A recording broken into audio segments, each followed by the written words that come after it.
10 times the Jewish people tested me in the desert and complained, and I nearly destroyed them for it each time. Because when a person complains, that means they're not being grateful. They don't have this pair of shoes that they want. They're complaining they don't have this bag that they want. They don't have this money that they want. They don't have this house that they want. They don't have this thing that they want. And while they're complaining, they're forgetting about all of the wonderful gifts that I gave them. I gave them 2 eyes and they can see. I gave them 2 ears and they can hear. I gave them a mouth and they can speak. I gave them hands and legs where they can function. But they forgot. They took it for granted.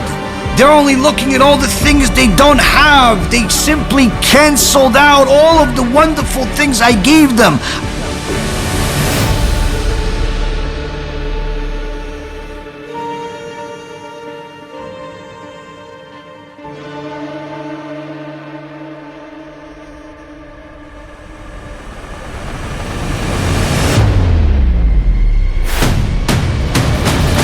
I gave them money, I gave them food, I gave them children, I gave them a spouse, I gave them life, but they put all of that into the garbage because of 1 pair of shoes they don't have, because of 1 car that they don't have.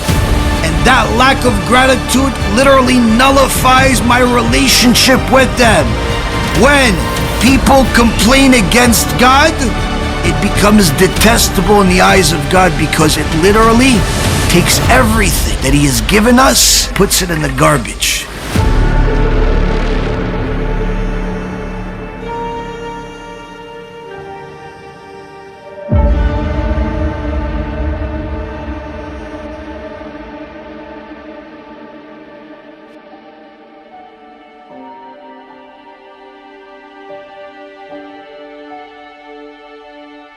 When we don't show gratitude to God, that means that we don't really have a real relationship with God. We have a relationship with our desires, like animals. And therefore, Rabotai Karim, in a situation of the world that we have today, HaKadosh Baruch Hu sees that there's a clear and apparent danger.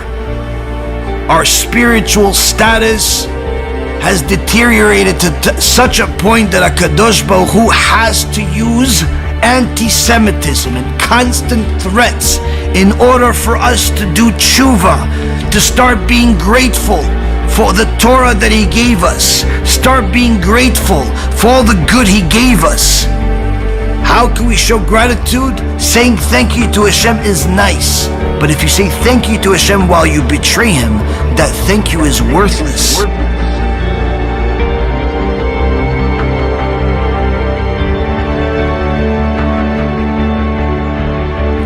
The way that we show God that we're grateful is by following His Torah. When HaKadosh Baruch Hu says, I gave you the Shabbat to observe it in accordance to the Torah, and we violate the Shabbat, that means we're not grateful for the Torah. That means we're not grateful for anything.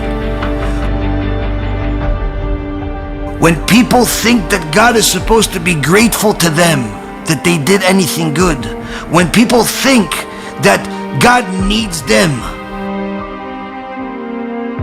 then what ends up happening is that HaKadosh Baruch Hu says, this is an ungrateful people that is about to self-destruct. Therefore, in order to save those that still want to be saved, in order to keep and protect those that want my protection, I have to threaten them. The best among them will be threatened. The worst among them will be threatened. Everyone will get a chance to see those that are connected to God, those that want to be connected to God, will have to know that when God is showing us threats, that's because we are disconnected from Him. And therefore, we have to do teshuvah before HaKadosh Baruch Hu picks up the ante and blood is spilled in the streets. Follow the Torah. More Jews connect to God, the real God, the only God, the God of the Torah, the God that says that we need Him. He doesn't need us.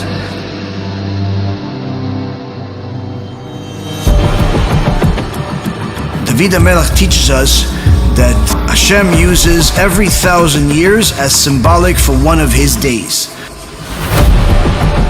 5,784, that means that we are on Friday, somewhere around 6 p.m. That means that we are exactly at that time of before Shabbat. We are at that time of before Shabbat, which means that the MaShiach can show up tomorrow, He can show up in a year from now, in 10 years from now, but needless to say, it's in our lifetime.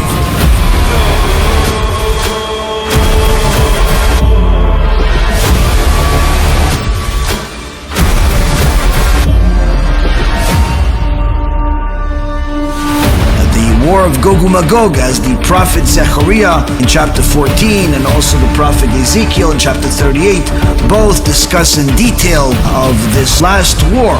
And the last war is not a single war, but rather a series of wars. It's something that will take, according to the Gaon Vilna, less than 10 minutes.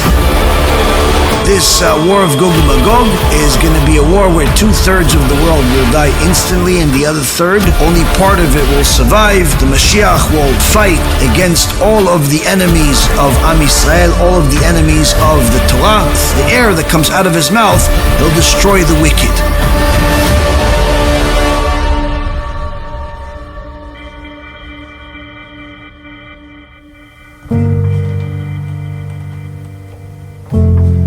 Instead of focusing on when Mashiach comes, we have to be more focused on preparing for whenever the Mashiach comes. We're already prepared right there and then, because the opportunity we have right now is to do teshuvah before Mashiach comes, because once Mashiach comes, it's not going to be the same opportunity as we have right now. And that's why it says, and we say it in our prayers throughout the week, Uba leTzion Goel leshaveh pesha beYaakov, that the Goel, the Mashiach, will come to bring salvation to those that used to be push'im, used to be spiritual criminals, used to waste seed, used to walk around not modest, used to be stingy, used to have, a lot of time wasted instead of learning Torah. So when people do teshuvah, they become part of the people that will get the salvation that Mashiach will bring to the world. The question is, what are you willing to sacrifice for Hashem? And even more so, once you've decided to sacrifice something, are you sacrificing sufficiently where you know for sure that what you're sacrificing is enough to put you on the side of the giver, or you're still doing it just for the sake of taking, because your primary focus in life is to take. These things, Rabotai Karim, are real lessons that apply to every single person. Every one of us tends to judge ourselves too harshly or too loosely. Sometimes we think of ourselves as not good enough at all to do anything good, and sometimes we think of ourselves as much better than what we really are. But when we're judging here, it's much simpler. We don't need to look at so many different factors. You look at how you live your life. Are you generally a giver? Are you giving all you got to sanctify Kadosh Baruch Hu's name, to publicize His name? Are you willing to sacrifice everything for the sake of Hashem? Not just in words, but actually, are you doing it in action? If you're doing it, Ashrecha, V'tov lach. If you're not, you should consider doing it. Why? Because no one ever loses when they sacrifice for the sake of HaKadosh Baruch Hu.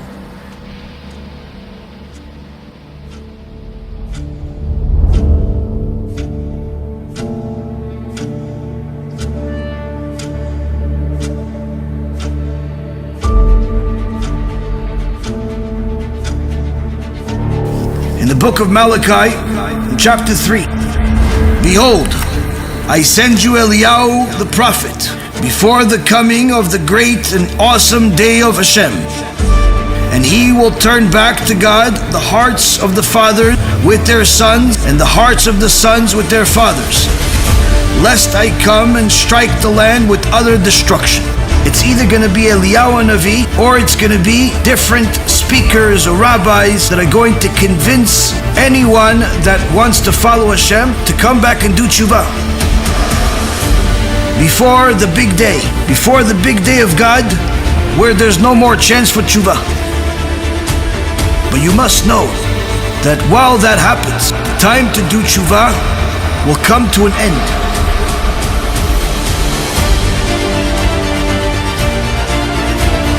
And whoever does not do teshuvah, the verse continues by saying, lest I come and strike the land with utter destruction. All those that stay with Korach, with Manis Friedman, with the missionaries, with violating Shabbat, with all types of things that are against Hashem, everything else will be destroyed. They will all be destroyed, and not in a way of natural death. Everything is going to be the most awesome, extraordinary way in order to sanctify Kadosh Baruch Hu's name.